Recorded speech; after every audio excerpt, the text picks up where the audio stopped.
How to delete VK account permanently. So let's see in this video. Before moving forward, make sure to like this video and subscribe to our channel for more videos like this. So let's begin. First of all, you need to open up your VK application on your device and you need to log into your account.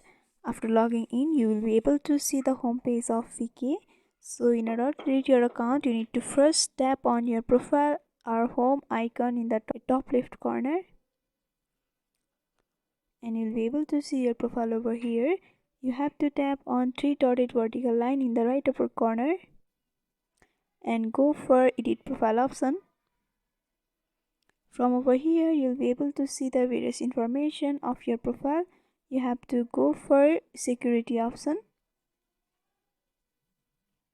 In this section, you have to scroll down to the bottom and you'll be able to see delete VK ID account. So you have to tap on that and go for delete account.